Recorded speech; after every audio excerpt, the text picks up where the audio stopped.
पुढची एक महत्त्वाची राजकीय बातमी बघूया। शिवशक्ती आणि भीमशक्ती युतीचा नवा पॅटर्न आकाराला येणार आहे।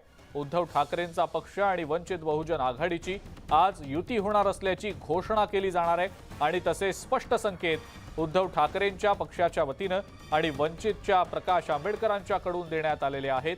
या युतीबाबत प्रकाश आंबेडकर यांनी न्यूज 18 लोकमतला माहिती दिलेली आहे। केवळ मुंबई महानगरपालिका आणि इतर महानगरपालिका निवडणुकांपुरती बोलणी पक्की झाल्याची माहिती देखील आता आंबेडकरांनी दिलेली आहे। भाजप आणि अपक्षच्या जागा वंचितला सोडण्याची उद्धव ठाकरे यांची तयारी आहे। त्यामुळे वंचितला 50 ते 70 जागा मिळू शकतील। काँग्रेस आणि राष्ट्रवादी सोबत असतील असं दिसत नाही। आलेत सोबत तर वंचितच्या काही जागा कमी होतील, त्याला वंचितची तयारी असल्याची देखील माहिती मिळतेय। वंचितनं शिवसेना विजय झालेल्या जागा मागितलेल्या नाहीत असंही समजतंय। विधानसभा आणि लोकसभा निवडणुकीच्या संदर्भातल्या युतीवर अजून बोलणी होणार असल्याची माहिती सूत्रांकडून मिळतेय। अधिक माहिती या संदर्भातली आपण जाणून घेणार आहोत। सिद्धार्थ गोदाम आपले प्रतिनिधी आपल्या सोबत आहेत सध्या। सिद्धार्थ, वंचित आणि शिवसेना उद्धव बाळासाहेब ठाकरे पक्ष या दोन पक्षांची युती होईल हे तर जवळपास निश्चित मानलं जातंय। जागा वाटपाचा फॉर्म्युला देखील समोर येताना दिसतोय। पुढच्या काळात कदाचित वेगळ्या समीकरणांची ही नांदी दिसतेय। सिद्धार्थ, काय सांगता येईल याबद्दल?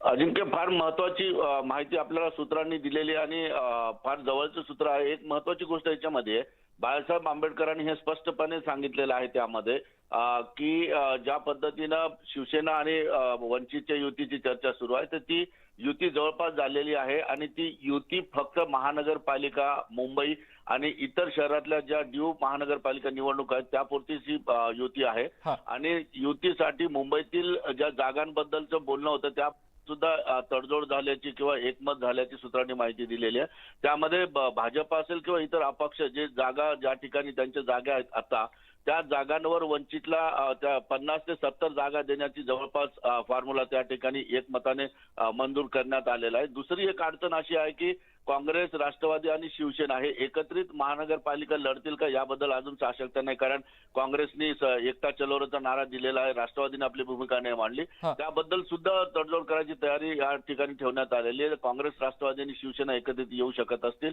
तर वंचितच्या काही जागा कमी होतील आणि त्या कमी झाल्या तरी त्याची मंजुरी त्याला वंचितच्या गटाने देऊन टाकलेले। त्यामुळे जवळपास महाविकास आघाडी एकत्रित लढली तरी प्रकाश आंबेडकर सोबत असतील, नाही लढली तरी उद्धव ठाकरे यांच्या सोबत प्रकाश आंबेडकर असतील आणि जागांबद्दलचा सुद्धा त्या ठिकाणी तिढा सुटलेला आहे। एक महत्वाची गोष्ट आहे की आताची जी युती आणि आताच्या ज्या काही बोलण्या झालेल्या आहेत त्या फक्त मुंबई महानगरपालिका आणि राज्यातील इतर महानगरपालिकांबद्दल बोलणी आहे।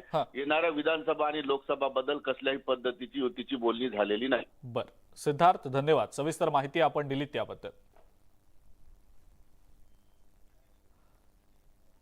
आरपीआय खरात गटाचे सचिन खरात यांनी या संदर्भात नेमकी काय प्रतिक्रिया दिली आहे हे देखील पाहूया। आदरणीय बाळासाहेब आंबेडकर यांच्या वंचित बहुजन आघाडी या पक्षाशी शिवसेना उद्धव बाळासाहेब ठाकरे या पक्षाची युतीची चर्चा चालू असल्याचे समजत आहे।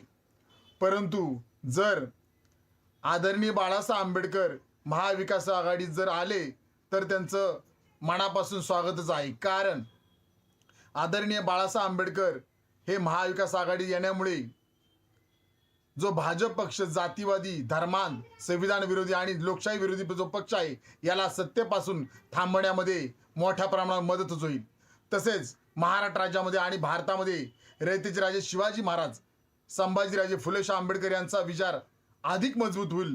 त्यामुळे आदरणीय बाळासाहेब आंबेडकर जर महाविकास आघाडीत आले तर त्यांचं मनापासून स्वागतच। आदरणीय बाळासाहेब आंबेडकर यांच्या